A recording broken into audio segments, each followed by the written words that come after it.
Hello everybody, good morning, good afternoon ou good evening. Não sei que horas que você está aí assistindo a minha aula.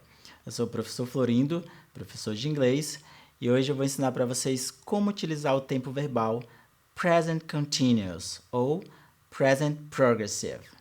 E aí eu vou ensinar para vocês as regras e os usos desse tempo verbal.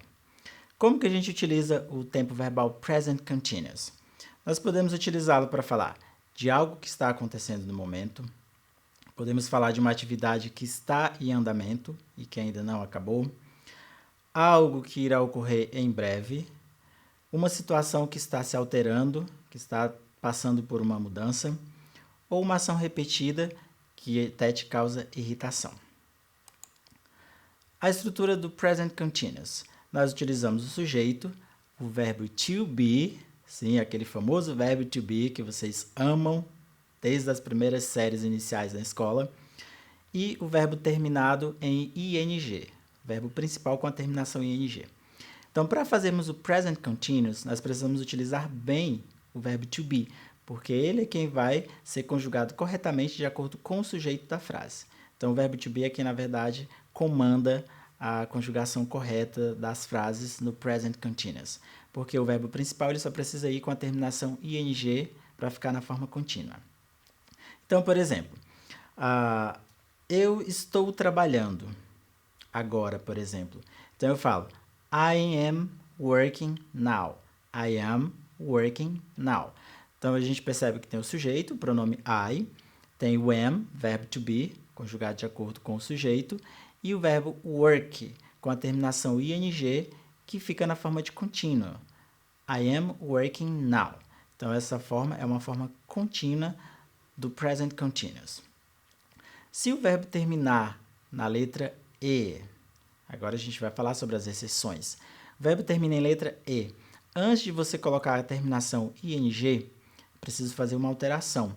É preciso retirar a letra E para se acrescentar a terminação ing. Alguns exemplos. Live, que é o verbo viver ou morar, a gente retira o E e coloca ing. Então, nós temos a forma living. O verbo take, retiramos o E, colocamos ing. Então, nós temos a forma taken.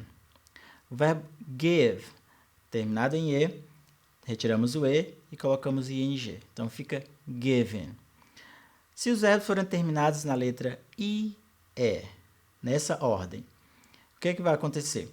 Nós não acrescentamos o ing de imediato. É preciso fazer uma alteração. Então, essa terminação IE vai ser substituída por Y antes de eu acrescentar o ing. Vamos ver como é que fica? Por exemplo, o verbo to die, que é o verbo morrer, terminou em IE. Eu troco esse IE por Y e acrescento o ing para ter uma forma contínua. Então, fica dying. O verbo lie, que pode ser mentir ou deitar-se, nós trocamos o IE por Y e coloco ing. Então, eu tenho a forma lying. Se os verbos terminarem em consoante, vogal, consoante, é preciso ter uma atenção especial para esses verbos. Antes de eu colocar a terminação ing, eu preciso dobrar a última consoante para poder acrescentar a terminação ing. Alguns exemplos desses verbos. Por exemplo, get é terminado em consoante, vogal, consoante. Você olha da última letra para o início. Então, eu olho da letra T, E e G, então eu tenho as três palavras que eu preciso. As três letras, aliás. Tenho T, que é uma consoante, eu tenho E, que é uma vogal, e tenho G, que é uma consoante. Está dentro da regrinha da exceção, aliás? Sim, então eu vou dobrar esse último T, que é a última consoante, para poder colocar o ing. Então, a gente chama de dobra de consoante. Então, de get, eu tenho getting ou getting. Run, também terminado em consoante, vogal, consoante. Dobra a última consoante, que é a letra N, para acrescentar o ing. Então, eu tenho running. Stop, consoante, vogal, consoante. Dobro a última letra P, e coloco o ing. Observem que você só precisa olhar as três últimas letras. Ah, mas stop tem mais um S. Esquece. Você olha de trás para frente, letra P, letra O e letra T. Tenho a ordem que eu preciso? Sim. Então, neste caso, eu vou dobrar a última consoante, que no caso se trata da letra P. Então, eu tenho stopping, ok? Então, por exemplo, vamos ver quais são os principais usos do present continuous. 5 principais usos do present continuous. Na forma afirmativa. Por exemplo, o primeiro para falar de algo que está ocorrendo no momento. Como eu dei o exemplo anteriormente, eu estou trabalhando agora. I am working now. Então, é uma situação que está acontecendo naquele momento e está tendo uma continuidade. Então, eu tenho aqui, I'm watching TV with my brother. Ou seja, eu estou assistindo TV com meu irmão. Então, é uma situação que está ocorrendo no momento. The kids are doing their homework.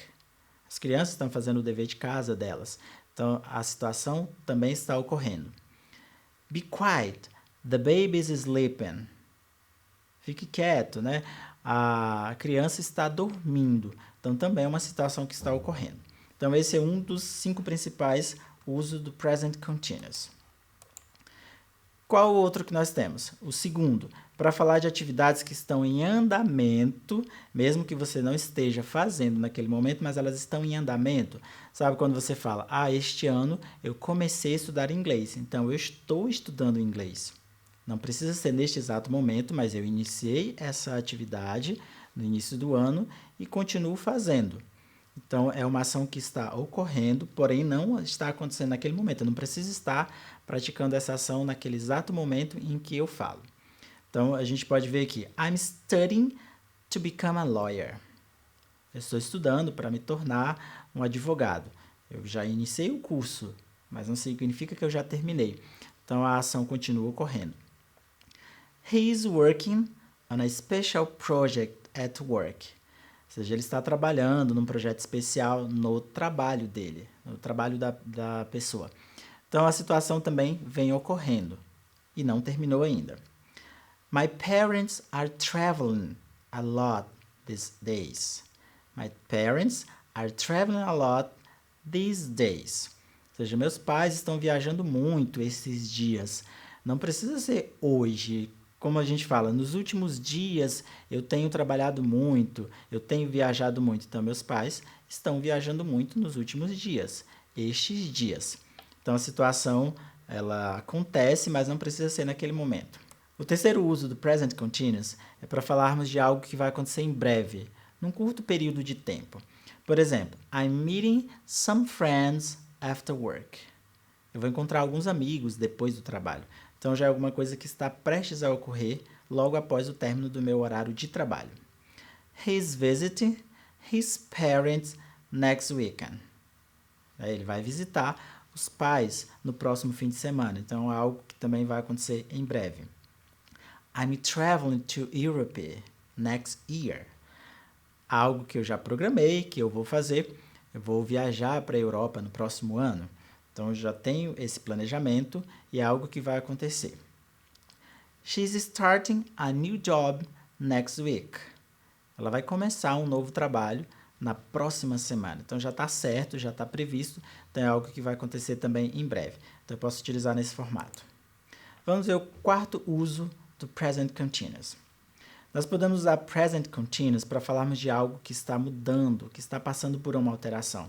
É muito comum falarmos de expressão de tempo, outras situações parecidas, que a gente pode utilizar o present continuous. Eu tenho, por exemplo, the sky is getting cloudy. O céu está ficando nublado, está mudando, está tendo uma transformação. Your daughter is growing up so fast. Sua filha está crescendo muito rápido. Então, é algo que está acontecendo, que está passando por uma mudança, está tendo uma alteração. Ou, the price of food is going up again. O preço da comida, o preço do alimento está subindo novamente. Então, é algo que está passando por uma mudança, por uma alteração. E o quinto e último exemplo é para falarmos de uma ação repetida que causa uma irritação. Nesse tipo de frase, é comum usarmos o advérbio always. É comum, não significa que você tem que usar sempre, mas é muito comum por conta do sentido da frase. She's always come to class late. Ela está sempre chegando atrasada na aula. É algo que me irrita? É algo que te irrita? Então, é alguma situação que causa irritação em alguém. Her kid is always asking something. O filho dela, o bebê dela, a criança, está sempre pedindo algo, está sempre perguntando alguma coisa também. Então, isso é algo que irrita alguém também?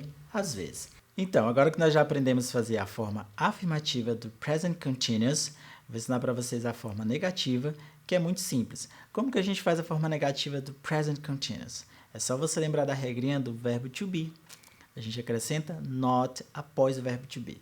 E a posição fica entre o verbo to be e entre o verbo principal. E aí nós temos uma forma negativa. Vamos ver alguns exemplos? I'm not crying. Eu não estou chorando. You aren't even listening to me. Você nem está me escutando. They aren't talking to each other. Eles não estão conversando entre eles, não estão conversando entre si. Então eu posso utilizar a forma are not, ou posso usar a forma contraída aren't. Posso usar is not, ou a forma contraída isn't. Entenderam? Vamos ver então como é que fica a forma interrogativa. É mais fácil ainda. A forma interrogativa, também você vai lembrar da regra do verbo to be, e a gente troca a ordem do sujeito com o verbo to be. Então, se eu tenho I am, eu tenho am, I na hora de fazer uma forma interrogativa. E nos exemplos fica bem simples. Are they cleaning the house? Eles estão limpando a casa? Is he making a cake? Ele está fazendo um bolo? Ou are they waiting for us? Eles estão esperando por nós. Então, é muito simples. Você pega o verbo to be, desloca de onde ele está e coloca atrás do sujeito. E aí permanece a mesma ordem que está lá do verbo principal com a terminação em G. Ok? Então é isso. Espero que vocês tenham compreendido o uso do present continuous e a gente se vê na próxima aula.